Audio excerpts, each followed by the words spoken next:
thanks everyone. Summer, great introduction. Senator Hagerty, it's a privilege and honor to be introducing you and having this fireside chat today.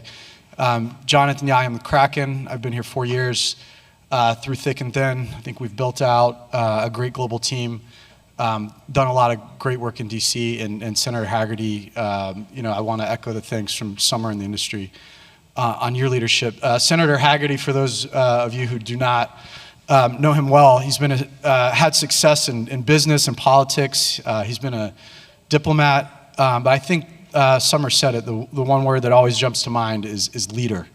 And he's been a great leader in the Senate. He's been a great leader for our industry. He's also a great leader of people and teams.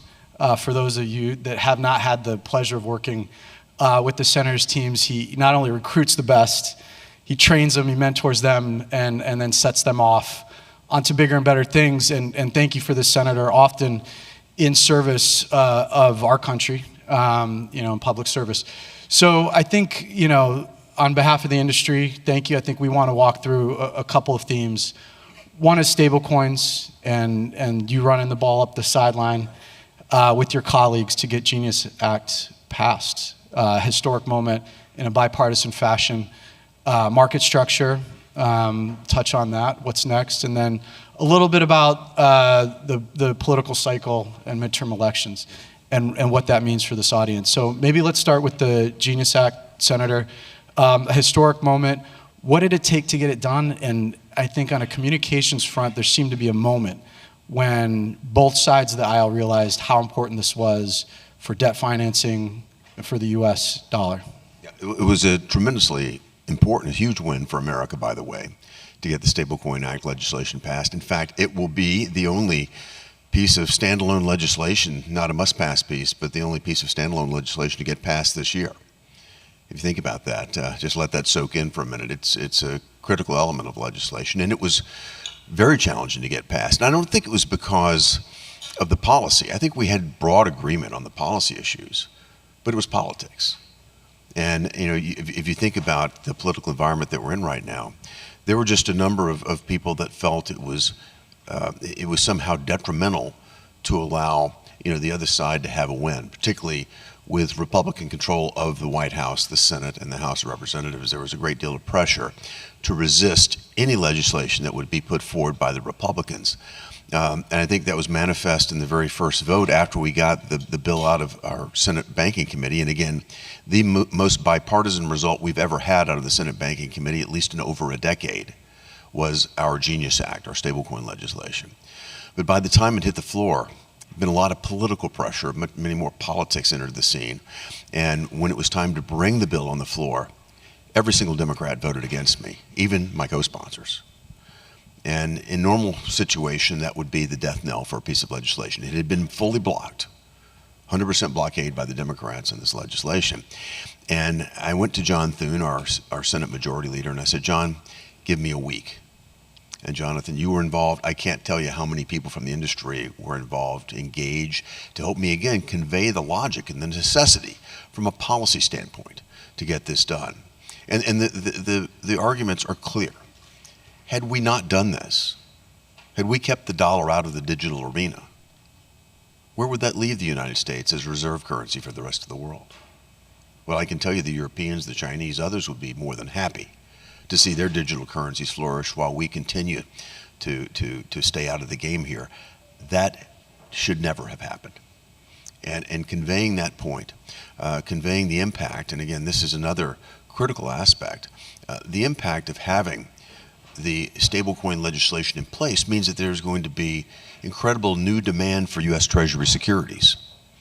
All the conversation that we're having about affordability right now, if you think about increasing the demand for Treasury securities, because stablecoin issuers now will have to hold the safest assets to back these stablecoins dollar for dollar. That's U.S. Treasury securities, short-term U.S. Treasury securities. What does that do? More demand will reduce the price of Treasury issuances. It's going to be cheaper for Americans to borrow. That's going to have an impact on the housing markets, on the automotive markets. If you think about it from the consumer standpoint, that has a direct and practical impact on affordability here in America. Scott Bessent was delighted to see this pass, just because of the impact on the treasuries and the treasury markets alone. Again, having the US dollar as reserve currency has enormous geostrategic advantages. If we weren't playing in the arena, we would lose those advantages. We are already seeing a degradation of the US dollar as reserve currency. This is going to put us back on steroids, because I think almost every country in the world would rather be dealing in dollars than renminbi or euros, or pick your currency. So again, we put ourselves in a position from a geostrategic standpoint to lead again. And then the practical aspects of this are actually quite straightforward. If you think about moving from a very clunky system that we designed back in the 1970s and 80s to where we are today, you're talking about leaving a system that takes sometimes 5 to 10 days to clear a transaction. You all know this if you've done particularly an overseas currency transaction. 5 to 10 days. What could happen during that period of time? Well, the counterparty that you're doing the trade with could go out of business. There's a bankruptcy risk there. That's called counterparty risk. When you move that onto the blockchain, which is almost instantaneous clearing, the counterparty risk is negligible. Currency risk. How many of you done a transaction? You want to wait 5 or 10 days to clear in a different currency? Currencies are volatile. They move, intra-hour, intra-day, certainly. And taking that currency risk out of the equation, again, adds a lot more efficiency. And the bottom line, if you think about all the capital that is just tied up waiting to clear those 5 or 10 days around the world, that's billions and billions of dollars that otherwise could be put to productive use in the U.S. economy or other economies, instead of being tied up waiting to clear. So that money comes immediately back into the economy. All of this, a very positive benefit. And then if you think about what you can do with the technology, I think it's absolutely critical. We'll get into that more, I think. But from the standpoint of national security, of knowing your customer, dealing with illicit transactions, having the ability to utilize the blockchain gives you much greater degree of flexibility in terms of seeing where people are, where transactions are happening, and dealing with them. Well, Senator, as you describe it, that story makes sense to even the average American. And I think, for the audience, for those of you who aren't in the day-to-day here in DC, it is that storytelling, that explanation, education's advocacy. And thank you, Senator, because I think, throughout the process, that education was critical for the light bulb to go off and really to be a successful bipartisan vote, which is something we need with market structure. So, as part of my role, I spent a lot of time looking at the crypto frameworks for centralized intermediaries around the world. Kraken's been expanding pretty quickly around the globe: Asia, Middle East, Africa, LATAM. And I think there's two things that stand out. One, a lot of these jurisdictions are done on market structure, putting rules of the road in place for centralized intermediaries, including exchanges. And two, they've largely kept it simple, right? A lot of the definitions have been crypto asset. But what is that communication vehicle? What is that light bulb that needs to go off on market structure? I think from our standpoint, we've seen this continue to be a partisan debate. On behalf of the industry, I think we've said, if customer protection, consumer protection is what the focus, the policy focus is, there's nothing more powerful than forcing a registration regime for centralized intermediaries that process, 80, 85, 90% of the retail exposure here. So what is that thing that's going to make the market structure bill turn from a partisan debate into sort of a bipartisan vote? Well, we're working on that right now. In fact, as soon as I leave here, I'll be going to a meeting with my colleagues on a bipartisan basis to go through a series of outstanding issues. A series of demands came from the Democrats last night. I'll have an opportunity to review those and discuss them. I think what's going to be necessary, though, is for level-headed people to listen to, and listening is a key part of this, I've got to say, Jonathan, you know this, to listen, to try to assess where they're trying to go, what the goals are, and to see if there's a way we can do this on a bipartisan basis. That's one thing that I learned as a business person. And then, we have business people that serve in the Congress, but in my view, too few. And I'm not saying everybody in the legislative branch needs to have a business background, but it sure helps to have people like myself who've had to negotiate, have to find common ground. I mean, that's how it works in business. The other thing in business is if a person is not good for their word, you're never going to do business with them again. And I think that sort of clear-eyed integrity with a goal to get something done, is the approach that will work. And again, it's terribly important that we do make this work, because we want to see this innovation happen here in America. That's what I kept reminding my colleagues during the Genius Act discussion. If we don't send a message to the markets that we're supportive of this sort of crypto technology in America, we're going to lose the developers, we're going to lose the innovation. We have the human capital right here, right now. We have the market. We have the technological capability. But absent a clear regulatory framework, you're going to continue to see what I'd been hearing and would have been driving great concern for me, is that more and more talented people will leave the United States and go to other jurisdictions that are willing to provide that ecosystem. Market structure is a key part of this. I think the message that the Genius Act sent was a clear and important message, and I think it's been, I mean, look at what's happened to the cryptocurrency markets, you look at what's happened with the companies that are here. I think it's sent a tremendously valuable message and a tremendous show of support that we are going to be the crypto capital of the world, but we've got to follow that through with a regulatory and legislative framework that makes sense. So here's where we are, less than 2 weeks to go in this year. We had hoped, and I know the chairman had made several statements. Chairman Scott had said we wanted to get this into committee structure, get it into the committee, by the time we leave for the Christmas break. Every day that goes on makes that a little more challenging, but I know that there's a real desire to get this done as quickly as possible. There's also a very pragmatic aspect of this. Back to the politics again, just like what we experienced with Genius.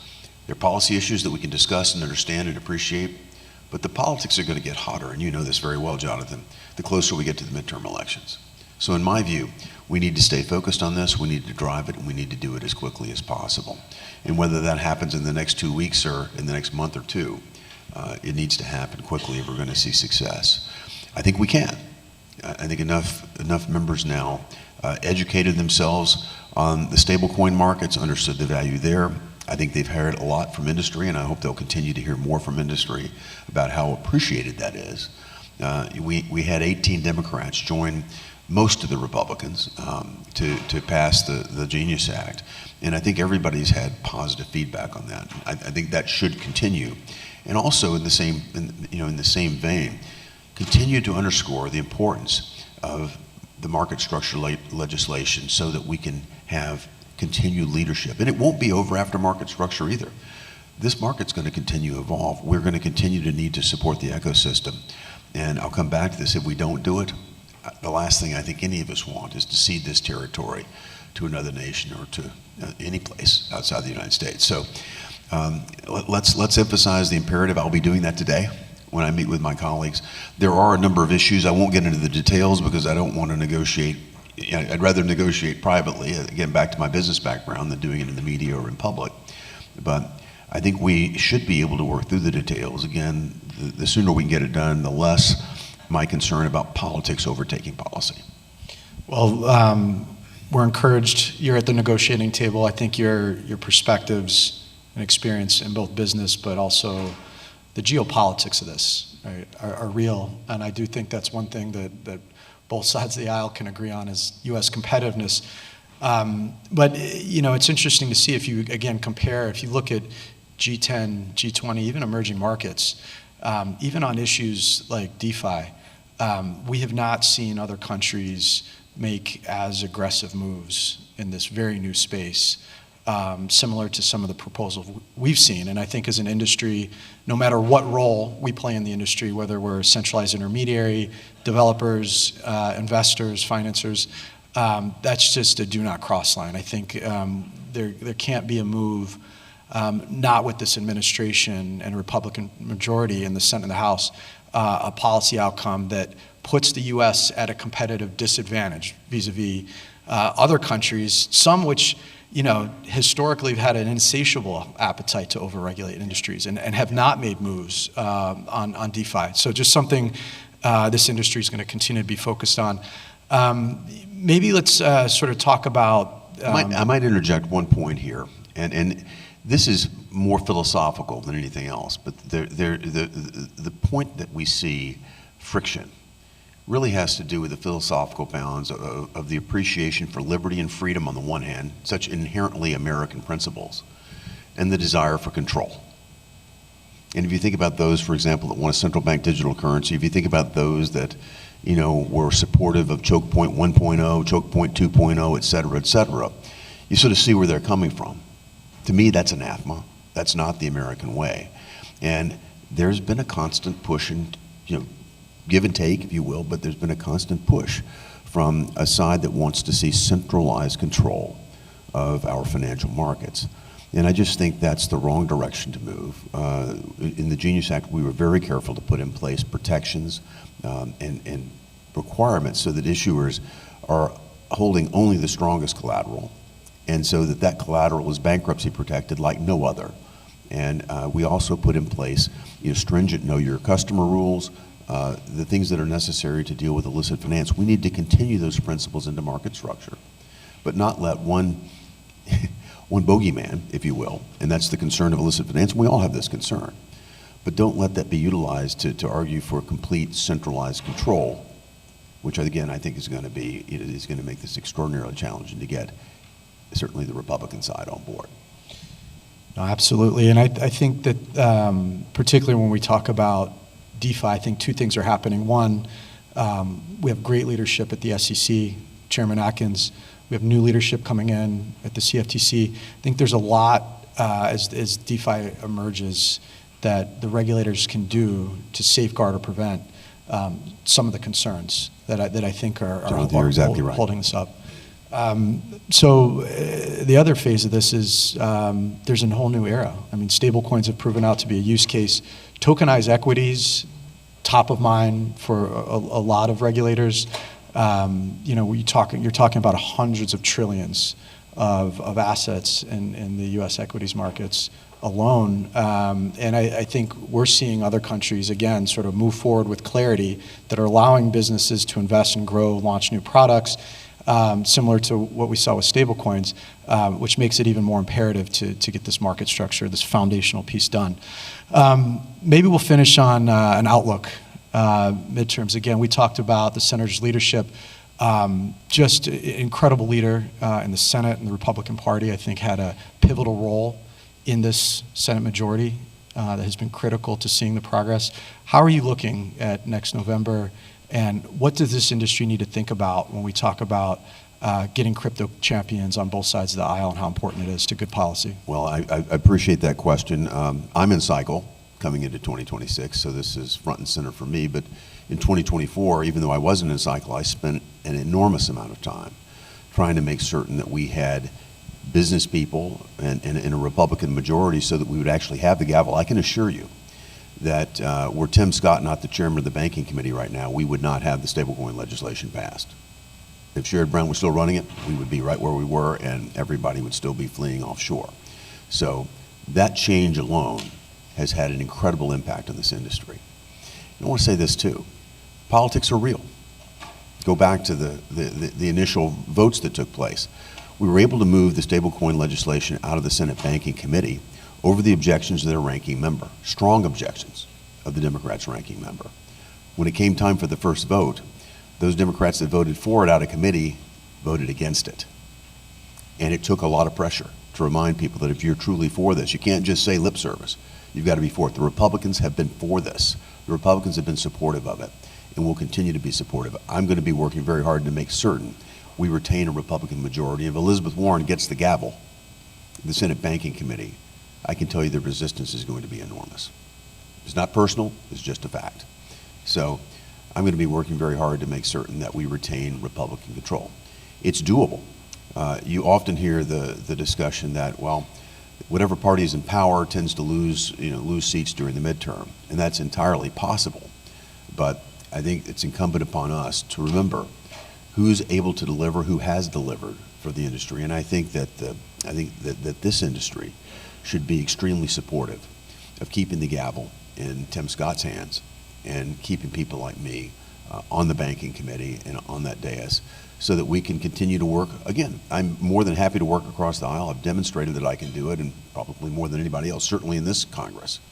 And I want that opportunity to continue, but it would not have been the case had we not had the change in leadership that took place back in early January of this year. Definitely had a front row seat for that, and very pleased to say we are where we are, sir. Maybe with a couple minutes left, just sort of taking a step back. Stablecoins market structure, but we have tax, there's national security. The Blockchain Association and under Summer's leadership now, I think it's a new era, right? We had to fight a lot of fights and say no, but we're sort of in an era where we have to drive towards consensus across a broad array of industry participants to get to yes, to help inform you and your colleagues. Maybe some advice for the audience as we sort of look at this next era. How important is that consensus as a stakeholder? How is it important for you to see an organization like the Blockchain Association come together and say, this is what we want, and we've done the hard work? Well, as you know, I know the team at Treasury and the SEC very well. And as they reach out for comments right now, they are seriously looking at the comments. I know this hasn't always been the case, but I can tell you they are very open to the industry comments. They're paying attention to it. It matters that you do it, and that you speak with the more you can speak with a consistent voice, you know this, the more impactful the industry's voice will be. Whether it's going to the agencies that are responsible for implementation, I've been focused on this right now because that's where we are with the stablecoin legislation and the comment period, so please continue to provide input there. Or as we look at market structure, to continue to provide us feedback there as well. What's going to work, what isn't going to work. I think it would be the height of arrogance to think that we could shut the door and somehow come up with the answer on our own without engaging with industry. I know that's been a practice in the past, but that's certainly not practical. No business person would ever do that. If we're going to design a legislative framework that's going to work, I want it to be as non-restrictive as possible. I want it to work, but I don't want it to be constraining. And we're going to have a lot of practical feedback from the industry to get to that place so that the legislation does what it wants in terms of delivering certainty and protections for consumers, but at the same time not constraining us in a way that diminishes our competitive advantage on a global basis. So industry feedback is critical. Working together with your association will really matter, and we're listening. Yeah, and as a board member on the Blockchain Association, I've seen the evolution. I think that last point's important. We have to do our work as an industry, and sometimes that means having the tough fights behind closed doors, not in the media. And I think from a stakeholder perspective, whether you're sitting in the House or Senate or Treasury or the White House, that's appreciated. Let's have the tough fights, let's have the debates, let's get to consensus, and let's do the most we can do to empower you to move these things forward. So we appreciate that advice. I think we'll call it there, Senator. I know you have to scoot out of here, but again, on behalf of the association and our industry, thank you for your leadership. We look forward to continue to support you and everything that's coming up, and just very excited for the progress ahead. Thank you as well, and happy holidays to everybody here.